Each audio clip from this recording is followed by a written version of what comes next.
Okay, so now I have a Windows cloud machine and a Linux cloud machine. Let me log in here with Debian and my password. Whoops, didn't spell Debian right.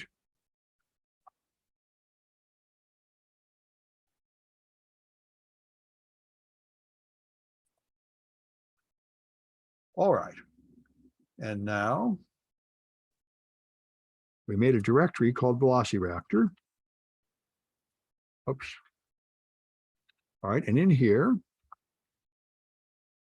is the executable.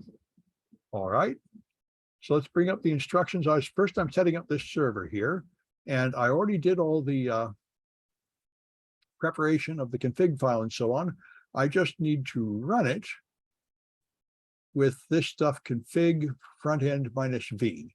So the easiest thing to do is to open it inside here, applications, internet, Firefox, inside the Linux machine.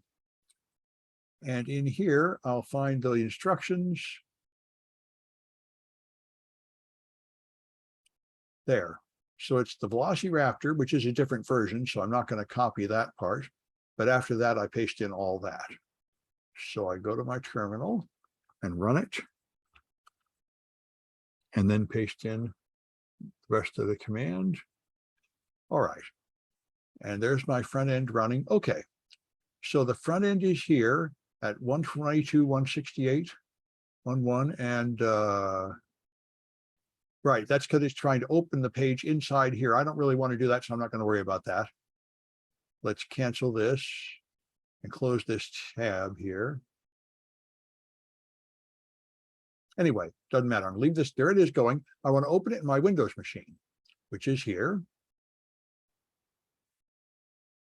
All right.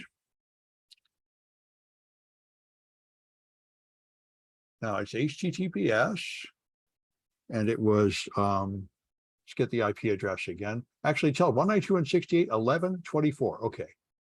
192.168.11.24. 88, 89. Good, that's what we want to see, warning us that it is a self-signed certificate. Accept the risk and continue. Now it's admin and the password I chose when setting up this account. Okay, and I don't think I'll save it, but here we are on Velociraptor. Now, we got this far before, but now we're in here on Windows, so this is good. Now let's go back to the instructions. All right. Now I want to add a Windows client. So I have to modify the config file. So let me go back to my Linux machine, and I'll make this desktop a little bigger for now, if I can, which I may not be able to. All right. Anyway, let's open a new terminal, file, a new tab will do. That's good. Okay. And now sudo nano etch velociraptor.config.yaml. Okay. Now go down to the end certificate line. Okay. And below the nonce line, want to add something. All right.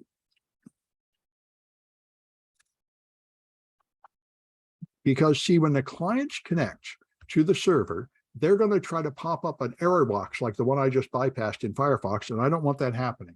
So I have to tell the clients that we're using a self-signed SSL. So they will not ask questions about it. So that looks right. Okay, now I just saved that one with Control X, Y, Enter. Now I want to prepare a Windows client installer. So we'll go into Velociraptor. I'm already in there. Okay, fair enough. Now, okay, I've got the executable. So I need to make the client config, and for that, I want to copy this command from inside here. So let's go here. All right.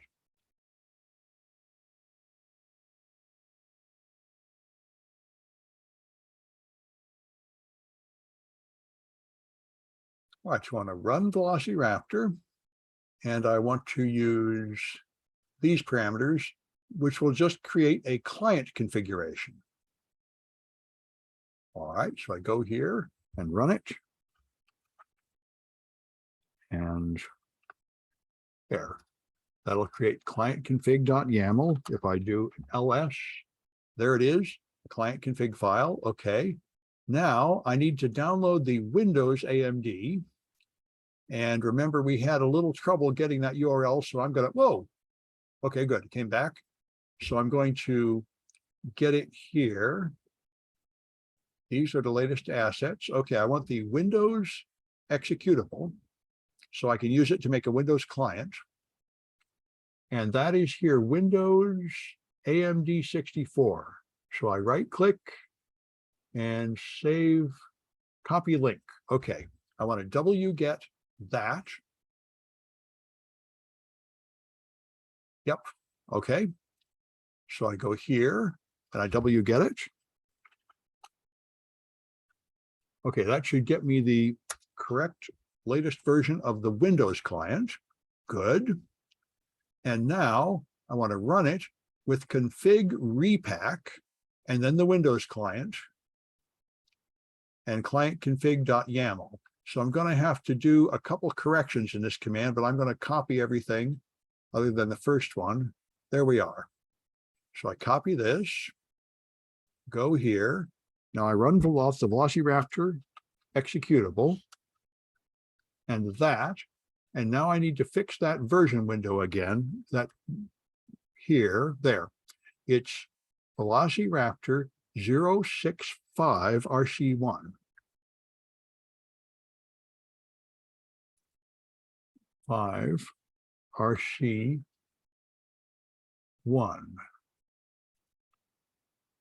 Windows AM, that looks pretty good. Let's see if it takes it. Well, looks like it did. It should have created a thing called repackaged. It did. Repackaged Velociraptor and exe. So this is an executable which will run on the Windows machine and make it a client. That should be it. So now all I have to do is run OpenSSH server. Let's do that, sudo apt update. In fact, I can tell I'm already running OpenSSH server. I don't need to on this machine. I'm controlling it with, well, maybe I don't know that. All right, let's just do this. Sudo apt update.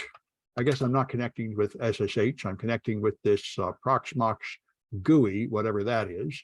So let's do this. Sudo apt install OpenSSH server.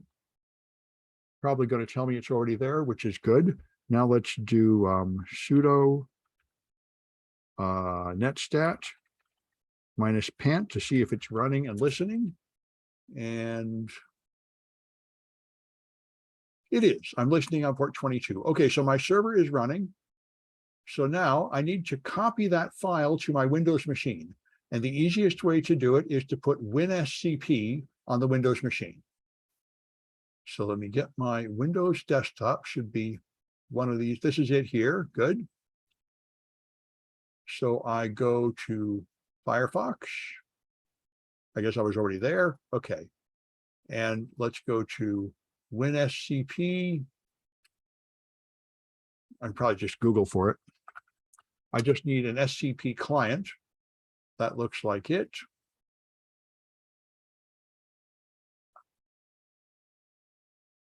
All right, so download that thing and install it.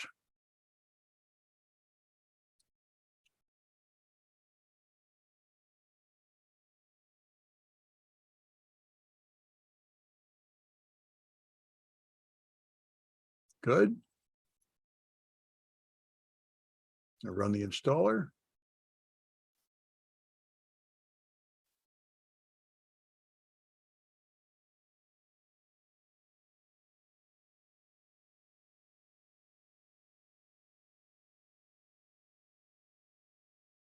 Okay. Okay, and there it is. Now I can connect to my server with SCP, and it's going to be 192.168. I've already forgotten. 1124, okay. On port 22, good. And it's Debian is the username. And I already know the password. I just logged in with it. Okay, so I should be able to connect to that server. And I'm going to say, yes, I approve connecting to that server. And here we are. I'm in. Here's the Velociraptor folder. And in here is the repackaged Velociraptor. And that's what I need. So I'm just going to drag that down. And it's going to go to my documents.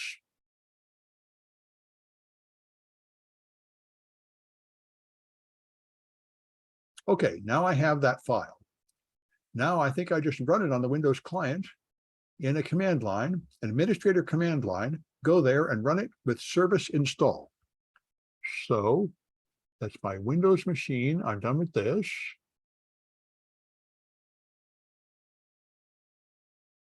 All right. Administrator command prompt, CMD, run as administrator.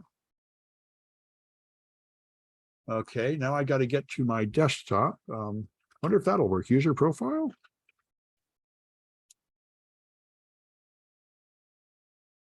Let's see if that works. It does. Good. That's nice. And I put it in my documents. There it is, repackaged Velociraptor. So I run that. Service. Install. Nope. There. All right. All right. It appears to have run. So I want to see. Okay, I should see it on the other end. If it's running, it should now be phoning home to my Linux Velociraptor server, and I should be able to see that in the GUI here. So now, at the top center, click Show All. So I'm not seeing. Let's go home. There we are. And now, should be a Show All button somewhere.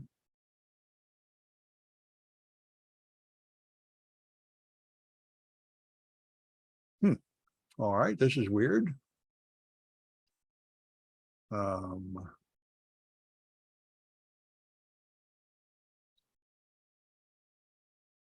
Doesn't look like I have any currently connected clients. Let's see if I can refresh the page. Okay. It looks like the client has been detected. I've gone up to one client. So that's fine. But where is the Show All button? What's this? No hunts exist. Okay, the search clients. Oh, okay. Oh, Show All. Okay, they moved it. It's not a button, it's a drop-down thing now. That's what I get for use. There we are. See, I have a client. I have a Windows 10 client. And if I click on that, it will show me some information about the client, like the name and the operating system and so on. And now I can do a forensic investigation of my client remotely. And this is incredibly powerful. Velociraptor can handle thousands of clients. It sends requests. They are asynchronous, like email. It sends a request to all those clients. It gathers them as they come in without waiting for them. You can schedule them, so you can discover that there's malware on a machine and then investigate that client remotely, find the indicators of compromise, create a hunt, which will search through many machines to see which ones have those indicators on them and gather all that data. That's the point of this. This is an all-in-one forensic and incident response suite, and it's wonderful and powerful and free. So now I've got it working. I'm going to stop this video and I'll make separate videos showing it doing things.